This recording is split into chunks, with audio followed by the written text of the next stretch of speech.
Hello and अस्सलाम वालेकुम। Saturday night live के एक और एपिसोड के साथ मैं हूं आपका होस्ट और दोस्त असद रिंदानी। कैसे हैं आप सब लोग? खैरियत से हैं? आज का हमारा जो टॉपिक है वो है current state of the economy. अच्छा देखें, current state of the economy से मेरी मुराद ये नहीं है कि हम आज जो है कोई कोई खतरनाक जारगन्स में बात करेंगे या हम जो है कोई बहुत मोटे मोटे अल्फाज इस्तेमाल करेंगे कि जी इकोनॉमी में ये हो रहा है, इकोनॉमी में वो हो रहा है। आज हम बात करेंगे एक बड़े यूनिक कुछ टॉपिक्स के ऊपर। हम अक्सर औकात जो है हम और हमारे घर के लोग जो हैं शादियों में या घर की किसी बैठक के अंदर या जब चार दोस्त आपस में बैठते हैं सैटरडे को अमूमन, तो डिस्कशंस चलती हैं। आजकल वही डिस्कशंस जो हैं वो जूम पर हो रही हैं, वही डिस्कशंस जो हैं वो व्हाट्सएप कॉन्वर्जेशंस पे हो रही हैं due to the reason there is a corona situation that we have and a lot of people are restricted to their houses. वो डिस्कशंस क्या हैं? वो डिस्कशंस हैं करंट अफेयर्स के ऊपर कि हमारे मुल्क की स्टेट ऑफ द इकोनॉमी क्या है। अभी पिछले दिनों हमारे मुल्क के अंदर जो है एक ऑयल शॉर्टेज का एक बहुत बड़ा मसला सामने आया। लोगों ने उस पे अपनी अपनी किस्म की बहुत सारी जो है अपनी अपनी राय दी। There were a lot of opinions that were floating around and actually nobody knew what was happening in reality. मतलब उसकी हकाइक क्या है, हकाइक कहते क्या है, डेटा क्या कहता है, हुआ क्या था हकीकत के अंदर। एक छोटा सा मसला। इसी तरह के इलेक्ट्रिक के मसले हैं। क्या मसले हैं कराची के अंदर के इलेक्ट्रिक के? बिजली क्या है हमारे पास या बिजली नहीं है हमारे पास? महंगाई के मसले हैं। क्या हकीकतन महंगाई है या महंगाई नहीं है? ये सवालात जो हैं ये एक आम आदमी की जिंदगी की एक रेगुलर तौर पे उसकी जुम्बिश बन गया है। इंसान को घेरे में ले लिया इन सवालों ने और इंसान सोचता है। पाकिस्तान का रहने वाला और ख़ास तौर पे कराची और सिंध और बड़े शहरों में जो अर्बन सेंटर्स हैं उसका रहने वाला जो शहरी है वो लाजिम इन चीज़ों के ऊपर सोचता है क्योंकि उसकी ज़िंदगी पे बहुत इम्पैक्ट पड़ता है। देखें, जो लोग सर्विस करते हैं बेसिकली, जो लोग जो है मंथ टू मंथ अपनी सैलरी पे गुजारा करते हैं, उनके लिए प्लानिंग बहुत इंपॉर्टेंट है क्योंकि उनकी सैलरी नहीं बढ़ेगी। Getting my point? उनकी सैलरी नहीं बढ़ेगी वॉलेटिलिटी के अंदर। अगर उनकी जिंदगी में उनके एक्सपेंसेस में वॉलेटिलिटी आ जाए, उनको अपने खुद के अखराजात, अपनी जिंदगी के दायरे को जो है वो तंग करके उन एक्सपेंसेस को मीट करना है। तो हमारी ये छोटी सी काविश है कि हम कोशिश करेंगे कि उन सवालों को जो है वो एक्सप्लोर कर सकें थोड़ा सा। और मैं क्योंकि हमेशा खुद बोलता हूँ क्योंकि मेरा शो है सैटरडे नाइट लाइव विद रिंदानी, और जो लोग मुझे जानते हैं वो मुझे सुनते रहते हैं, मुझसे मिलते हैं तो मेरी बातें सुनते रहते हैं। आज मैंने एक यूनिक कोशिश करी है। मैंने आज एक गेस्ट को इनवाइट किया है। हमारे जो गेस्ट हैं वो बड़े जबरदस्त किस्म के इंसान हैं। Currently he is the head of research for a very well renowned security exchange company which is Darson securities. और बड़ा एक गहरी निगाह रखते हैं इकोनॉमी के ऊपर और सेक्टर्स के ऊपर, और उनकी समझ जो है वो बड़ी बड़ी ज़बरदस्त है। लेकिन उनको बुलाने की एक और वजह भी है। उनको बुलाने की एक और वजह यह है कि first of all I have known this guy for almost more than 20 years of my life. Secondly, बड़ी सादा और बिल्कुल सादा जबान जो है ना वो उसको इस्तेमाल करते हैं, और कोई बड़ी जारगन्स जो है ना वो अगर चाहें तो बोल सकते हैं, लेकिन ऑब्वियसली कोशिश करते हैं कि लोगों को जो है बहुत सादा तरीके से चीज़ें समझाई जाएं। तो उनको बुलाने का मकसद भी यही है क्योंकि जो हमें सुनने वाले हैं, जो मुझे सुनने वाले हैं या मेरे व्यूअर्स हैं, मैं चाहता हूँ कि I don't want to drag you guys. मैं नहीं चाहता कि मैं आप लोगों को जारगन्स में जो है घुमा दूं कि आपको कुछ समझ नहीं आए। हम ये चाहते हैं कि आपको समझ में आए जो बोला जा रहा है। तो इसीलिए हम वेलकम करते हैं यूसुफ सईद को। हेड ऑफ रिसर्च है डार्सन सिक्योरिटीज, सीएफए फाइनलिस्ट हैं अभी। इसके अलावा कई सारे सेक्टर्स की इन्होंने जो है पिछले कई सालों में जो है वो कवरेज की हुई है, जिसके अंदर cements, textiles, OMCs, foods, medicine सब कुछ शामिल है जिसके अंदर। तो हम वेलकम करते हैं जी नाजरीन। यूसुफ, क्या आपको हमारी आवाज़ आ रही है? वालेकुम जी, बिल्कुल। अस्सलाम। बिल्कुल असद आ रही है। सबसे पहले आपको भी अस्सलाम वालेकुम, और आपके जितने भी व्यूअर्स हैं जो आपको सुन रहे हैं, देख रहे हैं, उन सबको भी अस्सलाम वालेकुम। और वालेकुम अस्सलाम। आपका बहुत-बहुत शुक्रिया कि आपने मुझे अपने शो में इनवाइट किया। बहुत शुक्रिया यूसुफ, आपका भी बहुत बहुत शुक्रिया कि आपने जो है हमें और हमारे व्यूअर्स को टाइम दिया। सैटरडे नाइट लाइव रिंदानी के अंदर जो है मैं आपको जो है खुशामदीद कहता हूँ। I welcome you in Saturday night live. Thank you Asad. हम डायरेक्ट यूसुफ जंप करते हैं सवालात के साथ क्योंकि सवालात बहुत हैं। आवाम के पास इस वक्त इतने सवालात हैं जिसके जवाब शायद एक शो में देना तो मुमकिन ना हो, लेकिन हम ज़रूर कोशिश करेंगे कि आवाम के छोटे छोटे सवालात का जो है वो ज़रूर जवाब दे सकें। मैं आपसे गुजारिश ये करता हूँ कि क्योंकि हमारे सुनने वाले जो हैं वो ऑब्वियसली इसको ज़रूर देखेंगे, सबसे पहला जो सवाल उनके दिमाग में होगा कि यार ये जो बजट गवर्नमेंट ने अनाउंस किया इसके अंदर हमें क्या मिलेगा, या हमारे लिए क्या अनाउंसमेंट है इसमें के लिए, या कोई टैक्सेस बढ़ रहे हैं कि नहीं बढ़ रहे हैं हमारे लिए, या क्या परेशानी है हमारे लिए। तो थोड़ा सा जल्दी जल्दी जो है, I would like you to actually touch and skim the budget as well. थोड़ा सा बता दें हमारे सुनने वालों को कि भाई बजट में है क्या हमारी आवाम के लिए। अच्छा जी, असद सबसे पहले मैं स्टार्ट करने से पहले मैं कोशिश करूँगा कि बहुत ही सादा अल्फाज में जो अपनी गुफ्तगू है उसको आगे लेके चलूँ, और ताकि हम्म। आपके जो व्यूवर्स हैं या जो वो लोग जिनका इकोनॉमी से या बिज़नेस से कोई ताल्लुक नहीं है, वो भी इस चीज़ को समझ सकें। हम ये अज़्यूम बिल्कुल। करके चल रहे हैं कि यहाँ पे हर सेगमेंट से ताल्लुक रखने वाले लोग हैं। अच्छा जी, अब बिल्कुल। आते हैं असद बजट की तरफ। बजट में देखें, इस बार इस तरह हुआ है, आपको पता है कि कोविड-19 जो है पूरी दुनिया में नवंबर से शुरू हुआ, नवंबर-दिसंबर से शुरू हुआ, और पाकिस्तान में वो मार्च में शुरू हुआ।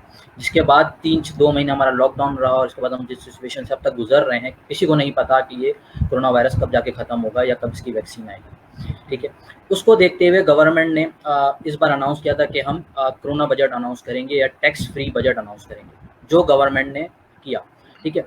अगर मैं ऐसा इकोनॉमिक टर्म में बात करूँ या ऐसा इकोनॉमिस्ट बात करूँ, तो ये बड़ा मुश्किल काम था गवर्नमेंट के लिए, ठीक है, क्योंकि जिस तरह की हमारे इकोनॉमिक सिचुएशन है इस वक्त हमें रेवेन्यू कलेक्शन की बहुत ज़रूरत है। और आपको और हम सबको पता है कि हम हमेशा बात करते हैं कि हमारा रेवेन्यू कलेक्शन टारगेट नहीं हुआ, एफडीआर टारगेट पूरे नहीं कर सका, और फला, ठीक है। लेकिन गवर्नमेंट को ये चीज़ हमें देखनी पड़ेगी कि गवर्नमेंट अपने लोगों को या अपनी आवाम को रिलीफ या टैक्स रिलीफ या सैलरी इंक्रीज़ या पेंशन इंक्रीज़ उस वक्त दे सकती है जब गवर्नमेंट के पास भी कुछ हो, ठीक है। इस सिचुएशन में आपको पता है कि बहुत सारे लोग ऐसे हैं, आप भी जानते हैं, मैं भी जानता हूँ, और आपके व्यूवर्स देख रहे हैं, शायद इनमें से भी कोई ऐसे लोग होंगे जिनकी शायद जॉब इस दौरान गई होगी, कोविड-19 मार्च से लेकर अब तक, और बहुत सारे लोग ऐसे भी होंगे जिनकी सैलरी कट हुई होगी, ठीक है। तो हमें पता है कि इस वक्त इकोनॉमी के हालात बहुत मुश्किल है, तो गवर्नमेंट की कोशिश यही है कि हम इकोनॉमी को भी साथ साथ चलाएं और कोरोना वायरस से भी लड़ें, ठीक है। उसको देखते हुए गवर्नमेंट ने जो सबसे पहले चीज़ अनाउंस की, जो सबसे अच्छी चीज़ थी कि गवर्नमेंट ने कोई न्यू टैक्स नहीं लगाया। फर्दर गवर्नमेंट जो इंसेंटिव दे सकती थी, गवर्नमेंट ने उस साइड पे दिया है। गवर्नमेंट ने ये किया है कि कंस्ट्रक्शन सेक्टर के लिए काफ़ी कुछ अनाउंस किया इस बजट में, ठीक है। गवर्नमेंट ने एग्रीकल्चर सेक्टर पे फोकस किया, उसके लिए काफ़ी कुछ अनाउंस किया। गवर्नमेंट ने एज अ लेमैन को डायरेक्ट कुछ नहीं दिया। लेट्स सपोज अगर हम बात करें पेंशन की या सैलरी की, गवर्नमेंट ने वो इंक्रीज़ नहीं की, ठीक है। लेकिन गवर्नमेंट ने कोशिश की कि हेल्थ सेक्टर के ऊपर, इकोनॉमिक पैकेज, इकोनॉमिक डेवलपमेंट के ऊपर या डेवलपमेंट बजट को जो है कम से कम, अगर ज़्यादा इसको बड़ा नहीं कर सकते तो इतना ज़्यादा कट भी ना करें। और अगर आप देखें तो हमारे डेवलपमेंट का लास्ट ईयर का बजट जो है तकरीबन 750 बिलियन रुपीज़ का था, और इस बार जो है वो 601 बिलियन रुपीज़ का गवर्नमेंट ने एलोकेट किया है।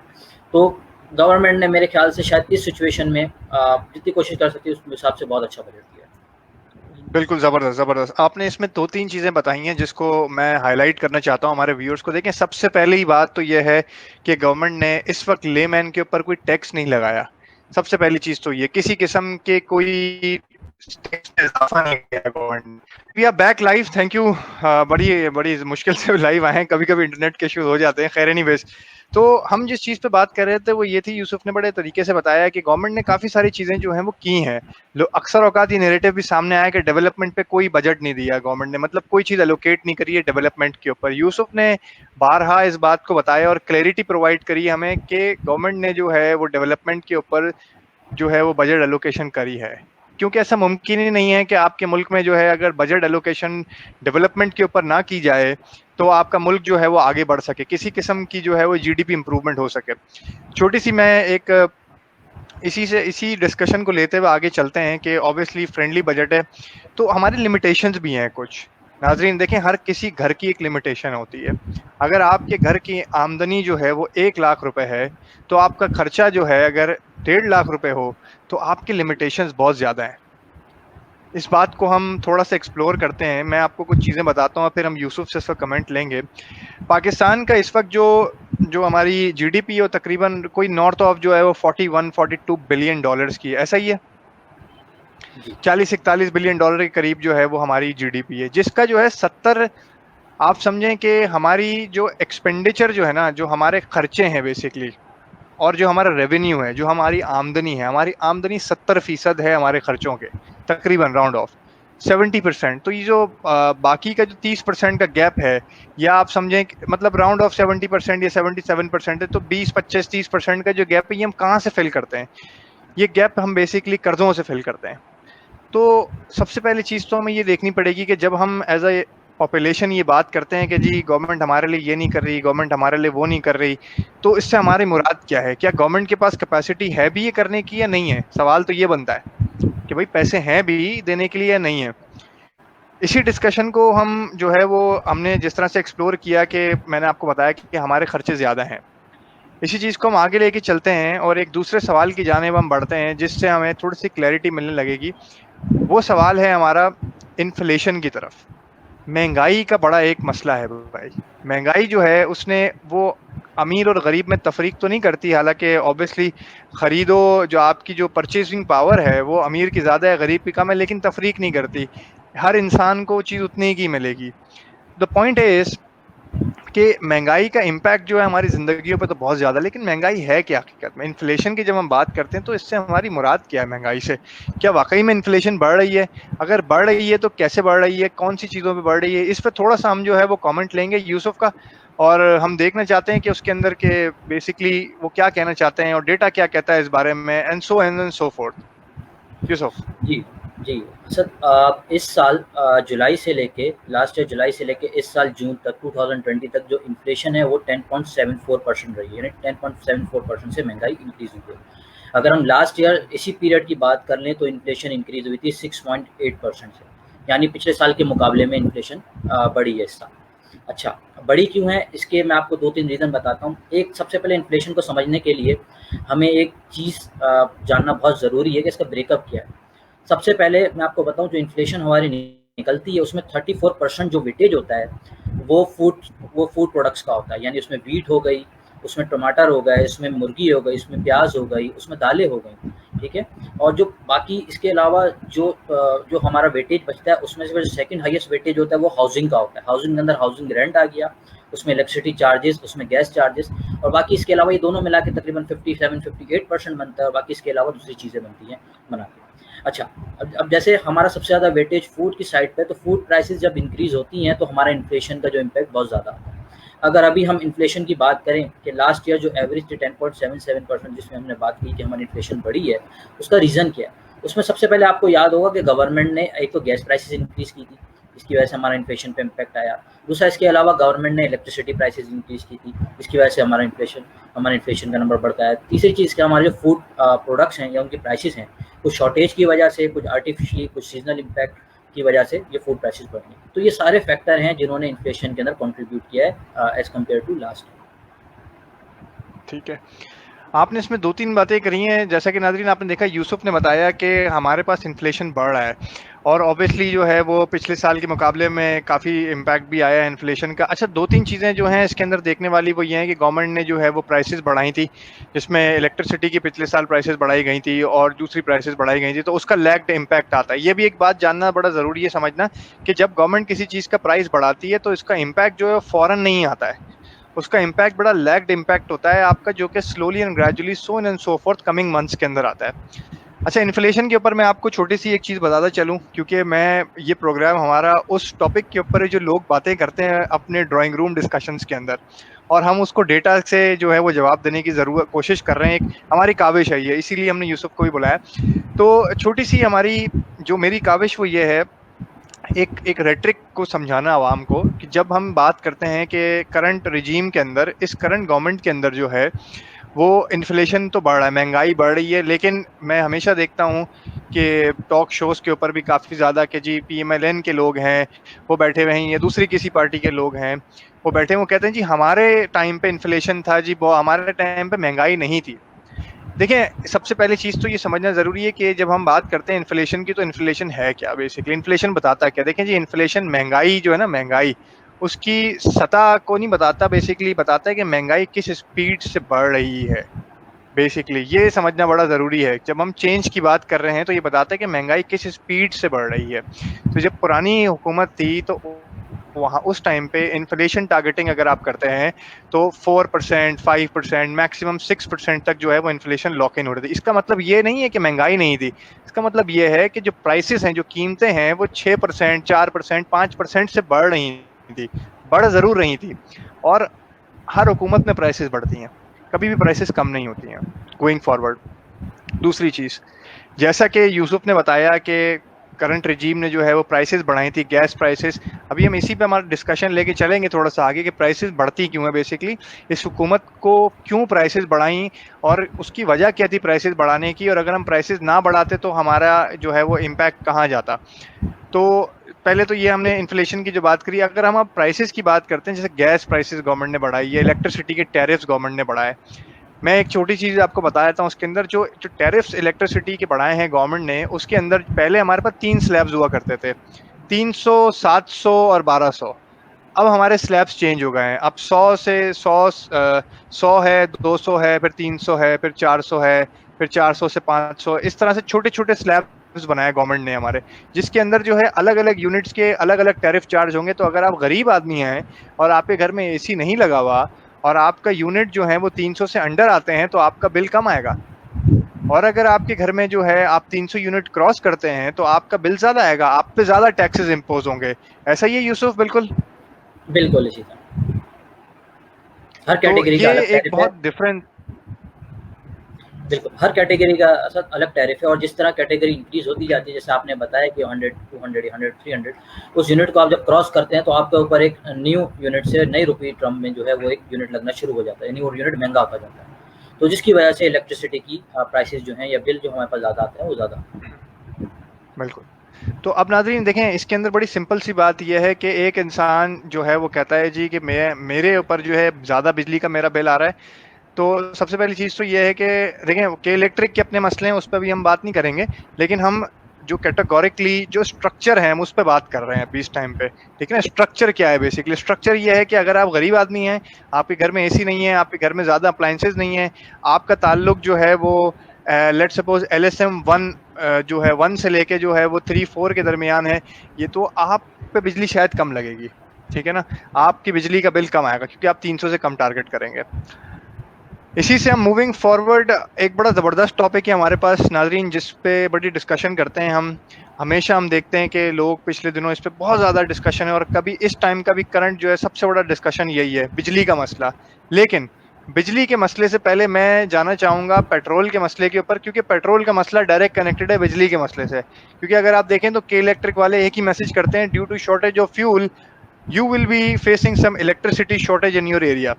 तो अगर शॉर्टेज ऑफ फ्यूल है तो सबसे पहले शॉर्टेज ऑफ फ्यूल की बात कर ली जाए। और पिछले दिनों हम सब ने देखा कि आवाम जो है वह पेट्रोल पंप्स की लाइनों में खड़ी भी थी, और सिर्फ एक ही पंप उन्हें पेट्रोल दे रहा था, जो कि आपका जो है मुल्क का कौमी असासा है, पीएसओ एक वाहिद कंपनी थी जो लोगों को, आवाम को पेट्रोल मुहैया कर रही थी, और बाकी तमाम प्राइवेट कंपनीज ने जो है खुद को मुबर्रा कर लिया था आवाम को पेट्रोल देने से। यूसुफ की जानिब चलते हैं और यूसुफ से जो है समझने की कोशिश करते हैं कि आया कि ये मसला था क्या, what was the problem actually, इस आवाम को इतनी मुश्किल से क्यों गुजारा गया। Yusuf, over to you. अच्छा जी सर, सबसे पहले आपके जो नाज़रीन हैं उनको ये बताना पड़ेगा कि पेट्रोल की प्राइसेस सेट होती कैसे, क्योंकि हमारे यहाँ पे बहुत सारे लोग हैं, हम कहते तो हैं कि पेट्रोल महंगा हो गया, सस्ता हो गया, या गवर्नमेंट ने इस तरह कर दिया, गवर्नमेंट टैक्सेस लगा दिए। लेकिन लोगों को सबसे पहले ये जानना ज़रूरी है कि पेट्रोल की प्राइसेस सेट कैसे होती है। देखिए, मैं आपको बताऊं कि पेट्रोल जो है, हम अपना जो फिनिश प्रोडक्ट है, जिसमें पेट्रोल ले लें, डीजल ले लें, वो एक बहुत बड़ी क्वांटिटी है जिसे हम इंपोर्ट करके इस्तेमाल करते हैं, क्योंकि हमारी रिफाइनरीज के पास इतनी कैपेसिटीज़ नहीं है, या हमारी अपनी लोकल प्रोडक्शन इतनी नहीं है क्रूड ऑयल की कि हम उसे एक्सप्लोर करके और उसे जो है फिर रिफाइन कर सकें। तो हम बहुत बड़ी क्वांटिटी में इंपोर्ट करते हैं। अच्छा, पेट्रोल की प्राइसेस सेट कैसे होती है? पेट्रोल की प्राइसेस सेट होती है, पीएसओ हर महीने पेट्रोल जो है वो इंपोर्ट करता है। ठीक है, लेट सपोज अभी हम जुलाई के महीने में हैं, तो जुलाई के महीने की जो प्राइसेस है, जून के महीने में पीएसओ ने जितनी भी इंपोर्ट्स की होंगी, जितने भी शिप्स आएंगे, उनका एक एवरेज निकलेगा, और जाहिर सी बात है वो जो हमें पेट्रोल मिलता है वो डॉलर टर्म में मिलता है, और इस तरह एक्सचेंज रेट का जो डॉलर है उसका भी एक एवरेज निकलेगा। उसके बाद जून के महीने में जो प्राइसेस बनेंगी एवरेज के बेसिस पे डॉलर से मल्टीप्लाई करके, उस पर जो है हमारी कॉस्ट बनेगी कि हमें पेट्रोल कितने का पड़ा। इसके बाद सेकेंड चीज़, जो डिफरेंट उस पर टैक्सेस लगते हैं या डिफरेंट उसमें मार्जिन हैं, वो क्या हैं? लेट सपोज अभी जो इस वक्त पेट्रोल की करंट प्राइसेस है 100 रुपीज़ और 11 पैसा।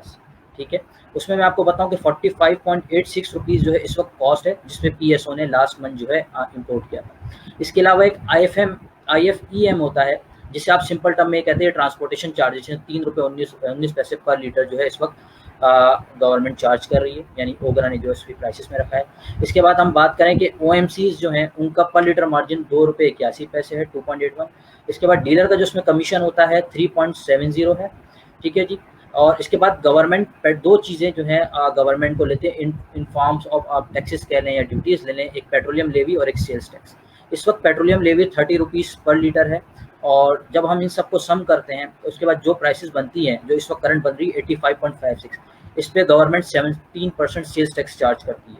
अगर मैं इस पे 17% लगाऊं, उसे रुपी टर्म में कन्वर्ट करूं तो 14.55 रुपीज़ जो है सेल्स टैक्स की फॉर्म होती है। तो तकरीबन इस ₹100 में से ₹30 पेट्रोलियम लेवी और ₹14 जो है सेल्स टैक्स, तो तकरीबन ₹44 जो है गवर्नमेंट इस वक्त अपनी जेब में डाल रही है, यानी कि इन फॉर्म्स ऑफ लेवी और टैक्सेस, और बाकी जो रिमेनिंग है वो कॉस्ट और डिफरेंट मार्जिन है। अच्छा, अब आते हैं हम दूसरे उसकी तरफ। जैसे मैंने बताया कि पेट्रोल की प्राइसेस हमारे यहाँ पे लास्ट मंथ पे जो इम्पोर्ट हुआ होता है, पीएसओ जो इम्पोर्ट करता है उसके एवरेज पे बनता है। अच्छा, आपको पता होगा कि मई के महीने में, या जब ये कोरोना वायरस स्टार्ट हुआ या जब अपने पीक पे पहुंचा, तो काफ़ी वॉलीटिलिटी थी इंटरनेशनल मार्केट में। ये प्राइसेस का जो मैकेनिज्म है, ये नॉर्मल हालात में जब ऑयल प्राइसेस इतनी ज़्यादा वॉलेटाइल ना हो या अपने रेंज में मूव हो रही हो, उस वक्त तो सही है। लेकिन जब इस तरह की वॉलेटिलिटी होती है, इस तरह के हालात होते हैं, तो ऑयल प्राइस का मैकेनिज्म काम नहीं करता, ठीक है। तो हुआ क्या कि मई के महीने में हमने देखा था कि फर्स्ट टाइम जो ऑयल प्राइसेस जो है वो नेगेटिव भी हो गई, और यही चीज़ हमने देखी कि मई के एंड में जाके ऑयल प्राइसेस $40 पर बैरल पे भी चले गई जून में। सेकंड चीज़ जितनी भी ओएमसीज है उनके लिए मैंडेटरी है कि उन्हें 21 डेज़ की जो है अपनी इन्वेंट्री रखनी है। यानी कि अगर कोई अपना ओएमसीज कोई अपना पेट्रोल पंप खोलता है, चाहे वो पीएसओ हो, चाहे वो शेल हो या अटक पेट्रोलियम या कोई भी ओएमसीज हो, उसके लिए मैंडेटरी है कि वो 21 दिन की इन्वेंट्री रखेगा। यानी अगर 21 दिन तक उसके पास कोई इंपोर्ट नहीं होती है, तो उसके बाद इन्वेंट्री हो 21 दिन तक उसके पेट्रोल पंप चल सके। जब इतनी ज़्यादा वॉलीटिलिटी होती है तो कोई भी ओएमसीज जो है इंपोर्ट नहीं करती है और इन्वेंट्री मेंटेन करके नहीं रखती है, क्योंकि इससे ये चीज़ का वो होता है कि कहीं इन्वेंट्री लॉसेस ना आ जाए, ठीक है। यही चीज़ हुई मई और जून के महीने में, जब गवर्नमेंट ने ₹75 लीटर जो लास्ट मंथ जब मई के महीने में प्राइसेस सेट की जून के लिए, उस वक्त ऑयल प्राइसेस जो है तकरीबन $28 मई का जो एवरेज निकल रहा था, $28 पर बैरल, ठीक है। और जो ये मई के एंड में आते थे $40 पर बैरल पर आके, ठीक है। हुआ क्या कि गवर्नमेंट वही ₹75 पे जो है पेट्रोल बेच रही थी, लेकिन जब ओएमसीज इंपोर्ट करने जाते थे तो वो पेट्रोल जो है उनको महंगा पड़ता था। तो देखें, ऐसा कोई भी नहीं कर सकता कि अगर ₹75 का हमें पेट्रोल बेचना हो और हम 85, 90 या ₹100 में पेट्रोल इंपोर्ट करके बेचें। तो इस वजह से ओएमसीज ने जो है इंपोर्ट नहीं किया। दूसरा, रिफाइनरीज की अगर हम बात करें तो क्योंकि पेट्रोल जो प्रीमियम प्रोडक्ट है, ये क्रूड ऑयल से महंगा बिकता है हमेशा, ठीक है। और अब जब मई के महीने में जैसे मैंने प्राइस वॉलेटिलिटी थी, तो जितनी भी स्टोरेज कैपेसिटी पूरी दुनिया में वो फुल हो गई थी, जिसकी वजह से ऑयल जो पेट्रोल की प्राइसेस है उस पर उसके लिए कैपेसिटी बची नहीं, और पेट्रोल की प्राइसेस जो है फर्दर जो प्रीमियम मिलता था उससे भी डिस्काउंट में चले गए। तो जो रिफाइनरीज को प्राइसेस मिलती हैं वही पीएसओ की इंपोर्ट प्राइसेस, वही एक्स रिफाइनरी प्राइसेस होती हैं, और उसी पे जो है उनको अपना पेट्रोल या डीजल जो होता है वो बेचना पड़ता है। तो रिफाइनरीज ने भी इसलिए अपनी रिफाइनरीज बंद कर दी, या उसका जो थ्रूपुट है या उसका जो आउटपुट है वो बहुत कट कर दिया कि उन्हें लॉस में ना बेचना पड़े। तो ये रीज़न थी जिसकी वजह से जो है शॉर्टेज क्रिएट हुई। पीएसओ, क्योंकि हम सबको पता है कि वो गवर्नमेंट की एंटिटी, तो पीएसओ को एक इन्वेंट्री मेंटेन रखना ज़रूरी है, और उसे जो है कंटिन्यूसली इंपोर्ट करना ज़रूरी, चाहे वो प्रॉफिट में बेचे चाहे वो लॉस में बेचे। बहुत शुक्रिया यूसुफ। नाज़रीन, आपने देखा यूसुफ ने जो है बड़ी क्लैरिटी के साथ आपको ये बताया कि पेट्रोल जो इंपोर्ट होता है उसका ब्रेकअप क्या है। सबसे पहली चीज़, क्योंकि मैं हमेशा देखता हूँ होता क्या है, फेसबुक के ऊपर पोस्ट चलता है, व्हाट्सएप पे पोस्ट चलता है, कोई बंदा अपनी मर्जी से कोई कैलकुलेशन निकाल लेता है, ठीक है, कि जी ये है पेट्रोल के प्राइसेस, इस तरह से होते हैं। किसी ने कहा जी ₹25 का मिल रहा है, किसी ने कहा ₹30 का मिल रहा है। आपके सामने यूसुफ ने बड़ा क्लियरली जो है वो पेट्रोल का ब्रेकअप बताया, जिसके अंदर उसने बताया कि हमारे पास प्राइसेस की क्या रेंज हैं, उसमें जो है वो ओएमसी के मार्जिन्स क्या हैं, उसके अंदर डीलर के मार्जिन्स क्या हैं, उसमें गवर्नमेंट जो है वो टैक्स जो है जो लेती है बेसिकली ऑयल टैक्स या पेट्रोलियम लेवी जिसे हम कहते हैं, वो क्या है, इसके अलावा सेल्स टैक्स क्या है। मैं जो अब आपके दिमाग में जो दूसरा सवाल आ रहा होगा इस पूरी गुफ्तगू को सुनने के बाद कि गवर्नमेंट जो है वो हमसे ₹30 का पेट्रोल पे जो है वो टैक्स लेती क्यों है। देखें, इसके ऊपर मैंने एक बहुत बड़ा आर्टिकल लिखा हुआ है, मैं उसका लिंक जो है अपनी यूट्यूब के वीडियो में ज़रूर डालूंगा डिस्क्रिप्शन के अंदर, आप चाहें तो आप जाके उस आर्टिकल को देखिएगा, उसमें बहुत बड़ा ब्रेकअप है टैक्स का। पाकिस्तान जो हमारा मुल्क है, इसमें हमारा जो टैक्स स्ट्रक्चर है, हमारे डायरेक्ट टैक्सेस जो हैं वो बहुत मिनिमल कंट्रीब्यूशन करते हैं हमारे रेवेन्यू के अंदर। जो हमारा मेजर चंक ऑफ मनी आता है वो इनडायरेक्ट टैक्सेस से आता है बेसिकली, ठीक है, जिसके अंदर हम सारे के सारे सेल टैक्स, पेट्रोलियम लेवी, ये वो सारा मिला देते हैं। देखें, अगर हम पेट्रोलियम लेवी को निकाल देंगे ना तो हम नेगेटिव में चले जाते हैं, हमारे जो रेवेन्यूज को हम कभी भी मीट नहीं कर पाते। पेट्रोलियम लेवी को हम निकाल लें, अभी मैं कर्जों की बात नहीं कर रहा, लेने के बाद भी अगर हम पेट्रोलियम लेवी निकाल दें तो हम अपने एक्सपेंडिचर्स को जो है मीट नहीं कर पाएंगे। थोड़ा सा मैं ब्रेकअप आपको देता हूँ पाकिस्तान के, जिस तरह मैंने शुरू में बताया, पाकिस्तान का इस वक्त अगर करंट बजट जो है वो 100% है, तो हमारा जो रेवेन्यू है वो उसका तकरीबन कोई 70-75% के करीब करीब है। तो हम पैसे कम कमाते हैं, हमारे पास रेवेन्यू कम है, इसीलिए गवर्नमेंट जो है वो पेट्रोल लेवी लगाती है। और ये इस गवर्नमेंट में नहीं, ये हमेशा से होता आ रहा है, ये हर गवर्नमेंट के अंदर जो है वो पेट्रोल लेवी होती है। आप जितना ट्रैवल करेंगे आप पे उतनी जो है इसका इम्पैक्ट आएगा। It increases with the amount of travel that you have. Secondly, जैसा कि यूसुफ ने 2-3 चीज़ें बताई थी, उसमें मैं और क्लैरिटी देता हूँ। देखें, रिफाइनरी क्या होती है? रिफाइनरी होती है जो क्रूड ऑयल इंपोर्ट करते हैं और लोकल उसको रिफाइन करते हैं पाकिस्तान के अंदर, उसको रिफाइन करते हैं। हमारे पास रिफाइनरी है 2-3 रिफाइनरी, जिसके अंदर हमारे पास अटक रिफाइनरी है, हमारे पास नेशनल रिफाइनरी, 2 ही रिफाइनरी है यूसुफ हमारे पास, अटक और नेशनल। नहीं, हमारे पास और भी है, हमारे पास बाइको भी है, हमारे पास पार्को भी है, और भी इसके अलावा हमारे पास 5 to 6 रिफाइनरीज है।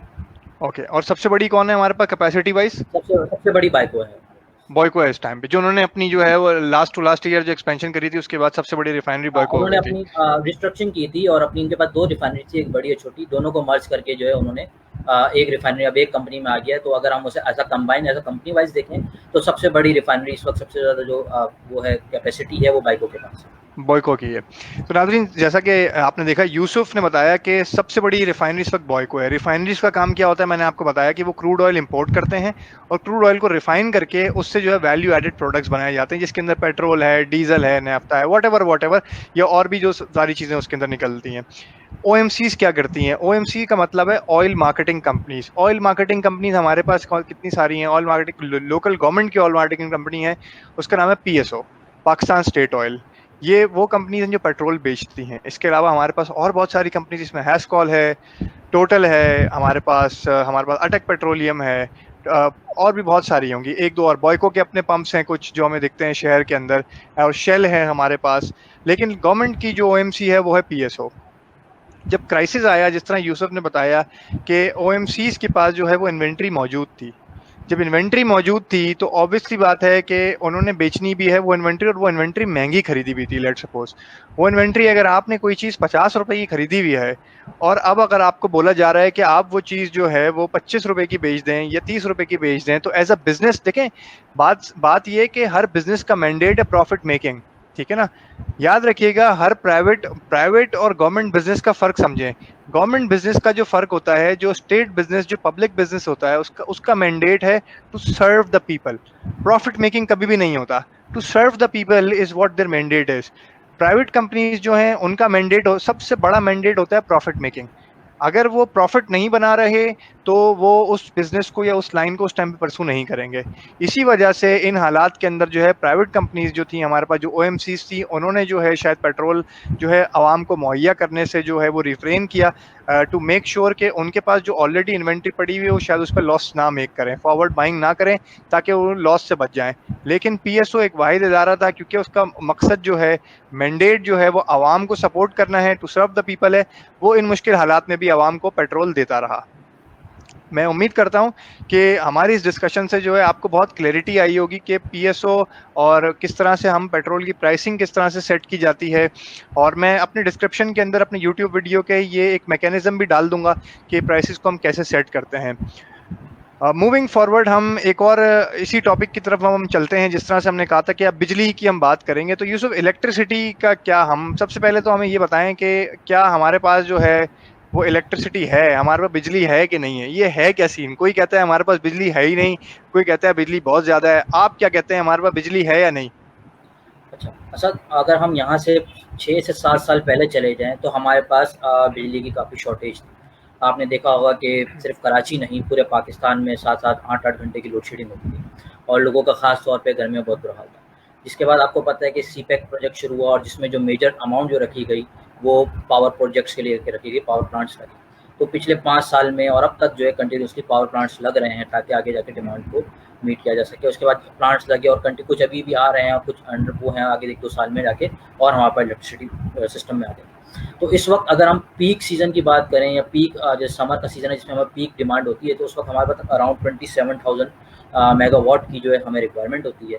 और इस वक्त हमारी कैपेसिटी जो है अराउंड 32,000 प्लस जो है हमारी बनाने की कैपेसिटी है। ठीक है, अब मसला ये है कि लोड शेडिंग होती क्यों है या लोड शेडिंग हो क्यों रही है। लोड शेडिंग इसलिए हो रही है कि इसके 2-3 रीज़न हैं। एक सबसे बड़ा रीज़न ये है कि हमारा नेटवर्क जो है, हमने पावर प्लांट्स तो लगा दिए, लेकिन हमारा जो ट्रांसमिशन सिस्टम है जिसके थ्रू बिजली जो है पावर प्लांट से ग्रिड स्टेशन, फिर ग्रिड स्टेशन से जो डिस्ट्रीब्यूशन कंपनी से लेके हमारे घर तक जो बिजली आती है, उस सिस्टम के ऊपर हमने काम नहीं किया। यहाँ पे उतनी इन्वेस्टमेंट नहीं की जितनी इन्वेस्टमेंट हमें करनी चाहिए थी।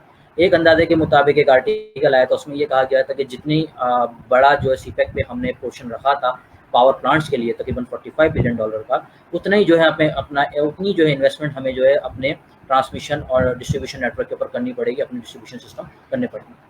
अच्छा जी, अभी मैं आपकी इसकी एक एग्जांपल दूँ के इलेक्ट्रिक की। आजकल हम देख रहे हैं कि हमारे जो कराची शहर है इसमें काफ़ी लोड शेडिंग है। ठीक है, और के इलेक्ट्रिक का कहना है कि हमारा फर्नेस ऑयल हमने इम्पोर्ट नहीं किया, फर्नेस ऑयल की शॉर्टेज है, गैस की शॉर्टेज है। आपको मैं एक चीज़ पता चलूँ कि हमारे यहाँ पे 2 सिस्टम है।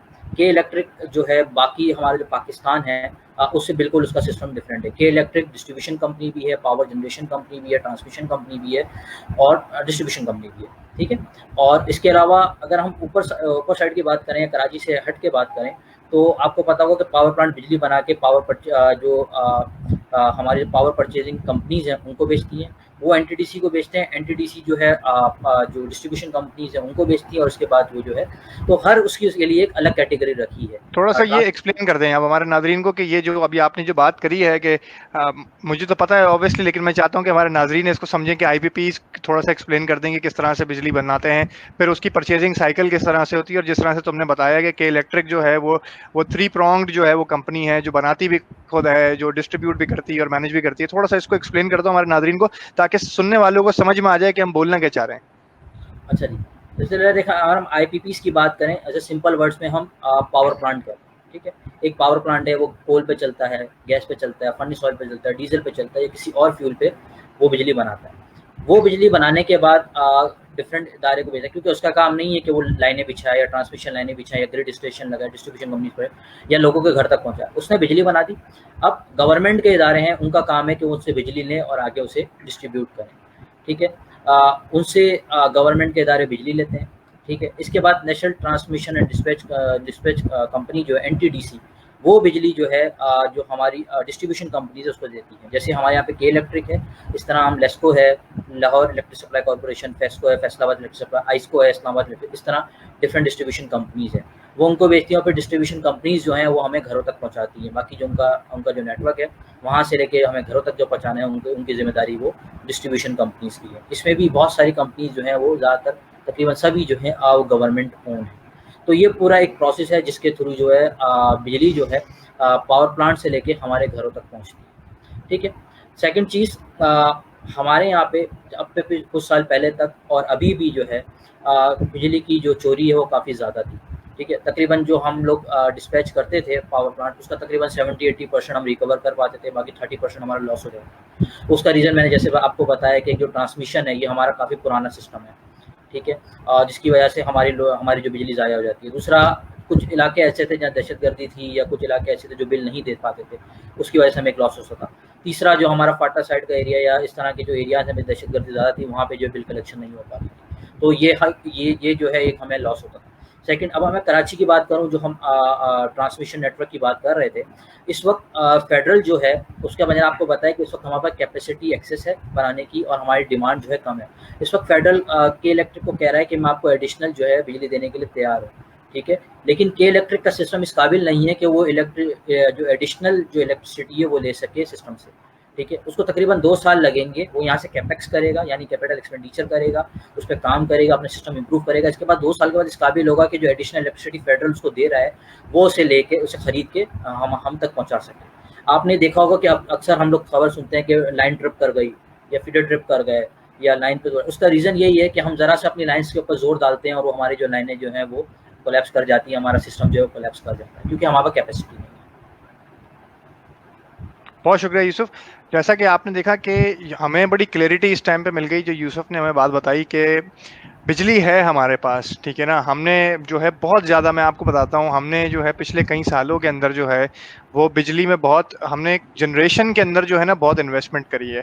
हमने बिजली को और डाइवर्सिफाई भी किया है हमने। हमारा पहले एक ज़माना था जब हमारा मेजर हिस्सा जो हुआ करता था वो सिर्फ और सिर्फ फर्नेस ऑयल से, एफओ से हम बिजली बनाया करते थे।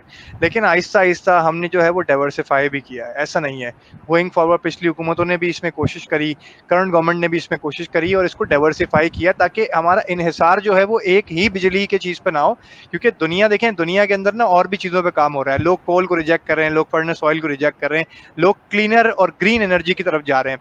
Pakistan being a very under developed country at the moment, और इसी डेवलपिंग कंट्री में आप ले सकते हैं, तो पाकिस्तान में अभी हम फौरी तौर पे तो बहुत बड़ा शिफ्ट नहीं ला सकते, लेकिन हमने जो है वो बहुत बड़ा शिफ्ट ले लिया है। अगर हम अपने हिसाब से देखें, अगर हम अपनी ग्रोथ से खुद को कंपेयर करें, ना कि किसी और मुल्क से खुद को कंपेयर करते हुए, तो हमने बहुत सारे स्टेप्स लिए हैं पिछले कई सालों के अंदर।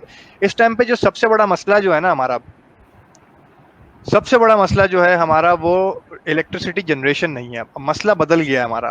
पहले बिजली नहीं थी कई साल पहले, अब बिजली तो है, लेकिन वो बिजली लोगों के घरों तक पहुंचाना सबसे बड़ा मसला बन गया है हमारा।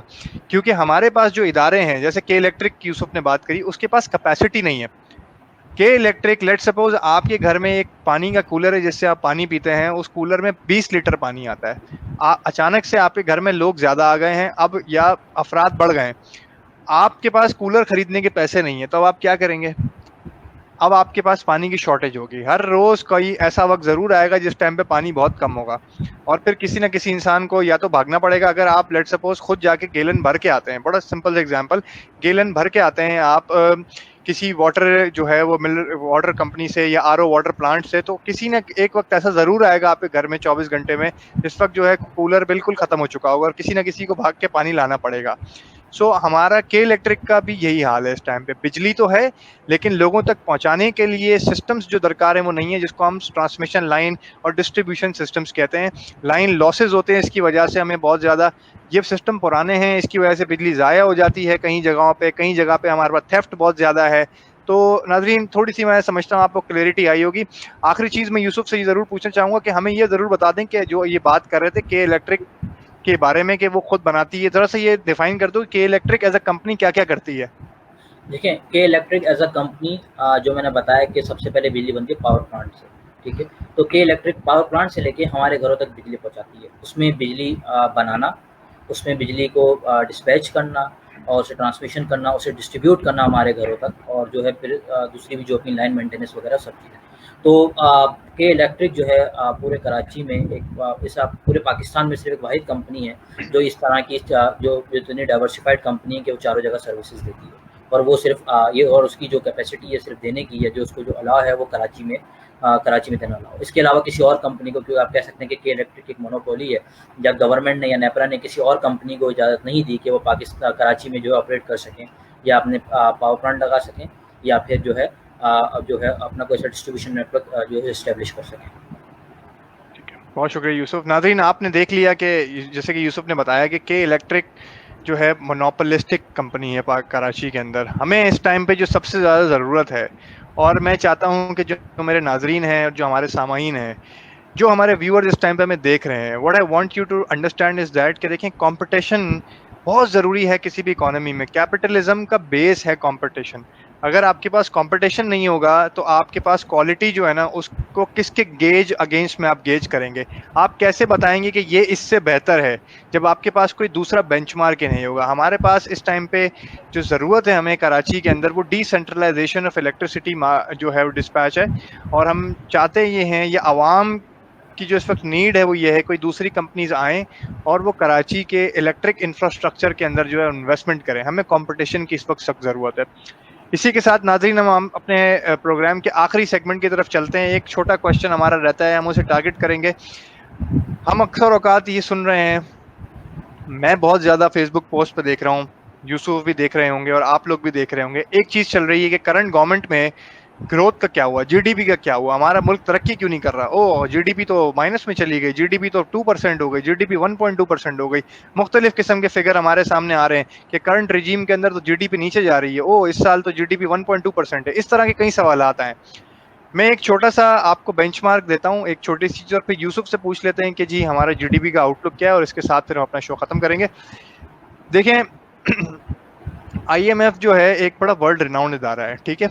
और अगर आपका घर जो है, और आपके घर में, लेट्स सपोज एक छोटी सी मिसाल देता हूँ, आपके घर की जो है वो इनकम जो है वो 2008 के अंदर जो है, लेट्स सपोज वो 10,000 रुपए थी, और अब जो है 2020 के अंदर जो लाख रुपए, लेट्स सपोज, ठीक है।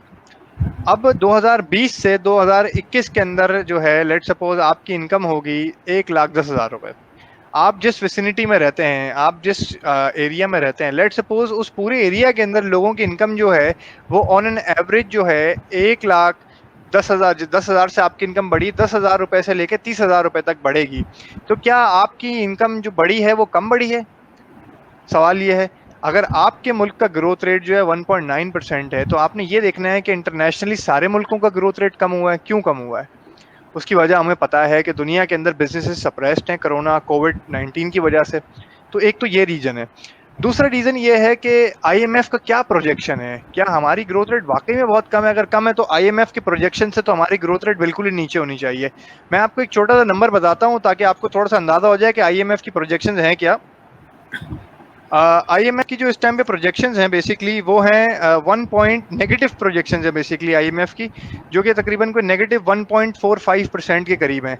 तो ग्लोबल ग्रोथ को आईएमएफ प्रोजेक्ट कर रहे हैं नेगेटिव जो है 1.49%। पाकिस्तान की इकोनॉमी का मैं थोड़ा सा आपको जो है वो हाल बता देता हूँ ताकि आपको समझ में आ जाए। देखिए, लार्ज स्केल मैन्युफैक्चरिंग जो है ना वो तकरीबन कोई 11-12% जीडीपी में कंट्रीब्यूट करती है हमारी। लार्ज स्केल मैन्युफैक्चरिंग के अंदर बड़े बिजनेसेस आते हैं। अगर हम ईयर ऑन ईयर की बात करें तो लार्ज स्केल मैन्युफैक्चरिंग के अंदर जो है 41% का डिक्लाइन है इस करंट महीने के अंदर। अगर हम बात करते हैं तो अप्रैल की अगर हम पीछे भी चले आते हैं तो 41-42% का डिक्लाइन है। गोइंग फॉरवर्ड मजीद डिक्लाइन था। अब थोड़ा सा सिचुएशन जो है, अब कर्व जो है वो बेहतरी की तरफ जाना शुरू होगा जैसे जैसे दुनिया खुलना शुरू होगी। यूसुफ, अगर मैं मुझे बिल्कुल बताइएगा अगर मैं सही कह रहा हूँ या नहीं सही कह रहा हूँ। दुनिया बिल्कुल जो है बिल्कुल असद, आप बिल्कुल सही कह रहे हैं। इसी तरह गोइंग फॉरवर्ड जो है हमारा कर्व जो है इम्प्रूव होने लगेगा। और कल मैं जिस तरह कुछ लोगों से बात कर रहा था जिनके टेक्सटाइल बिजनेसेस हैं, and I have gotten to know कि अब ऑर्डर्स मिलने शुरू हो गए हैं लोगों को। तो उम्मीद करते हैं कि ग्रोथ रेट जो है वो बेहतर होगा और जो है हम आगे की तरफ जा सकेंगे। और जिस तरह से गवर्नमेंट ने जो है कोई 650 बेसिस पॉइंट जो है करंट कंडीशंस को देखते हुए जो है वो इंटरेस्ट रेट भी कम किया है।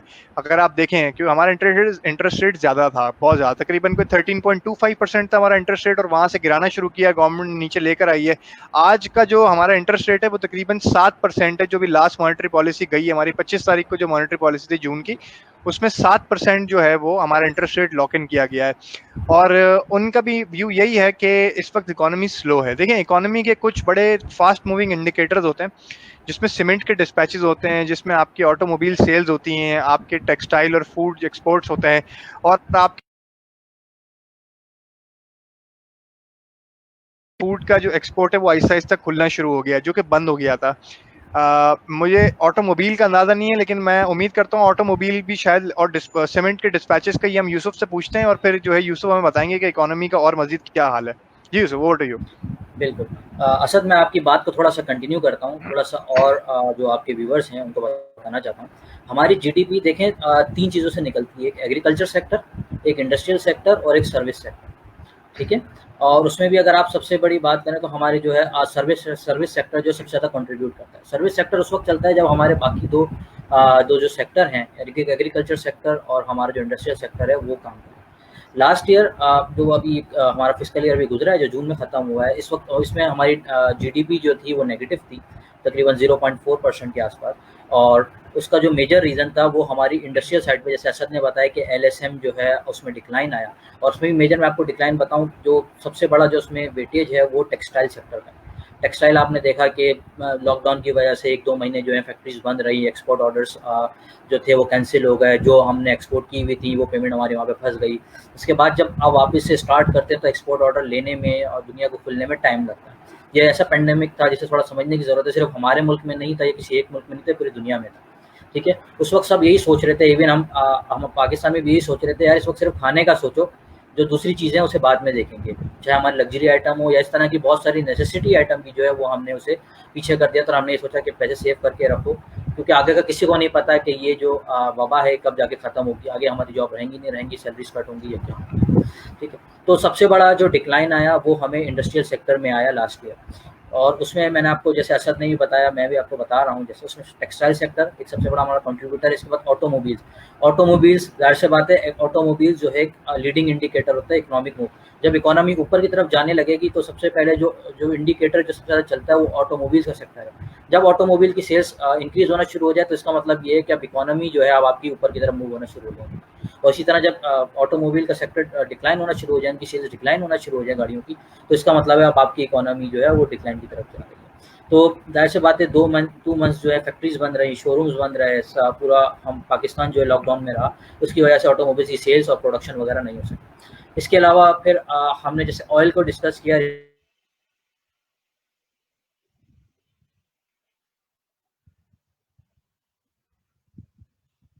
हमारी ओवरऑल जो LSM को जो है नुकसान पहुँचा है।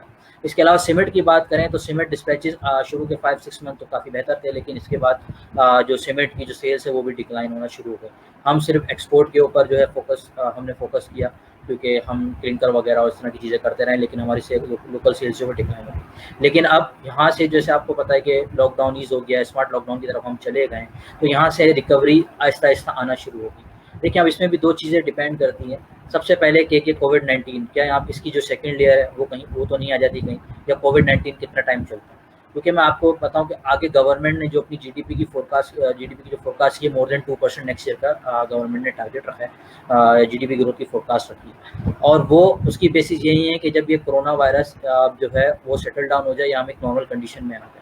जब तक हम ये नॉर्मल कंडीशन में नहीं आएंगे या दुनिया नॉर्मल कंडीशन में नहीं आएंगी, तो हम तो क्या, कोई भी जो अपने जीडीपी के टारगेट इस तरह जो है मीट नहीं कर सकता। बहुत शुक्रिया यूसुफ। नाज़रीन, हमारे सवालात के जवाब हमें इस कॉन्वर्जेशन से मिल जाते हैं। क्या हमारा जीडीपी का टारगेट, ये जो हम जीडीपी हमारी बहुत कम है, बिल्कुल भी नहीं। देखें, दुनिया इस वक्त ऐसे अनप्रेसिडेंटेड टाइम से गुजर रही है। These are such unprecedented times, you know, that nobody can plan and nobody can forecast right now at the moment that what is gonna happen. Obviously data के साथ आप बहुत सारी चीज़ें कर सकते हैं, आप समझ सकते हैं, लेकिन देखें, जब आपके पास वॉलेटिलिटी बहुत ज़्यादा होती है तो आपके पास मार्जिन ऑफ एरर भी बहुत ज़्यादा होता है, ठीक है ना। स्टेटिस्टिकली जब आप बात करते हैं, ऊपर नीचे आपका सैंपल जो है बहुत ज़्यादा हो रहा होता है, तो उसमें जो आपके फोरकास्ट हैं, that they are really prone to, you know, some errors. तो इसको समझने की बहुत ज़रूरत है। दुनिया में हर जगह पे जीडीपी का टारगेट कम है, तो पाकिस्तान को एक अनोखा ऐसा मुल्क नहीं है जिसमें जीडीपी कम हो। तो अगर कोई अब आप अपने ड्राइंग रूम डिस्कशन में जब बैठे हुए हों और ये आपके पास सामने रेटरिक आए कि जी जीडीपी पाकिस्तानी ग्रोथ कम है, देखें, करंट कंडीशन में हमारी ग्रोथ कम नहीं है, बेसिकली हमारे टारगेट्स कम है। उसकी वजह यही है कि हमारे पास जो बिजनेसेस हैं वो डिक्लाइन के अंदर हैं, या हमारा बिजनेस कंडीशन जो है इंटरनेशनली जो है वो उस तरह बोम्बास्टिक या उस तरह रोबस्ट नहीं है एट द मोमेंट। और हम उम्मीद करते हैं कि गोइंग फॉरवर्ड, जिस तरह यूसुफ ने बताया कि आहिस्ता आहिस्ता जैसे जैसे हमारे बिजनेस खुलेंगे, दुनिया खुलती जाएगी, वैसे वैसे जो है पाकिस्तान की भी हालात बेहतर होते जाएंगे।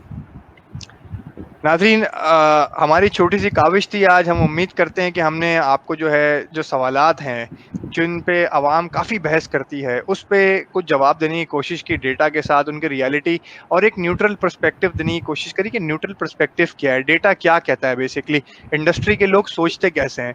देखिए, अगर ये बात मैं आपको कहता तो शायद मेरे जानने वाले कहते कि यार आपकी कोई पॉलिटिकल इन्फ्लेशन है या आपका कोई टिल्ट है, लेकिन मैं चाहता था कि मैं किसी न्यूट्रल शख्स को आपके सामने ला के बैठाऊँ, किसी काबिल इंसान को जो आपको आपके सवालात के जवाब दे सके। यूसुफ, हम आपका बहुत शुक्रगुजार हैं कि आपने हमें अपना वक्त दिया और आपने जो है हमें काफ़ी सारी चीज़ें यार बहुत डिटेल में बताई। Thank you so very much for joining our show, और बहुत शुक्रिया यूसुफ आपका। बहुत थैंक यू शुक्रिया, Asad, thank you very much.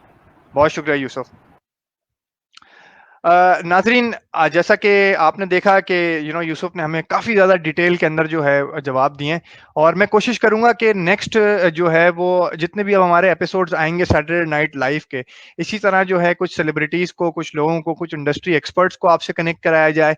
इसके अलावा जो मेरा ज़ाती शौक है इन्वेस्टिगेशन का या इन्वेस्टिगेटिव जर्नलिज्म का, मैं उसमें भी कोशिश करूंगा कि आपके सामने ऐसी कॉन्क्रीट चीज़ें, ऐसे फैक्ट्स, ऐसे रिपोर्ट्स लाऊं जिससे आपकी नॉलेज में इजाफा हो, जिससे आपको क्लैरिटी आए कि असली पर्सपेक्टिव क्या है। देखिए, कन्वेंशनल मीडिया को टीआरपी की जरूरत है, वो आपको वो नॉलेज शायद ना प्रोवाइड करना चाहे, लेकिन हम आपको जरूर जो है कोशिश करेंगे कि वो प्रोवाइड कर सकें। और इसी तरह बहुत सारी चीजें मैं देखता हूँ, सुनता हूँ, पढ़ता हूँ, मैं आपको जरूर वो नॉलेज आपके साथ शेयर करूंगा, इसी वादे के साथ कि फिर मिलेंगे इंशाअल्लाह ताला। मैं आपका होस्ट और दोस्त असद रिंदानी, मुझे याद दीजिए। अल्लाह आपका हामी और नासिर, अपना बहुत बहुत ख्याल रखिएगा। अल्लाह हाफिज।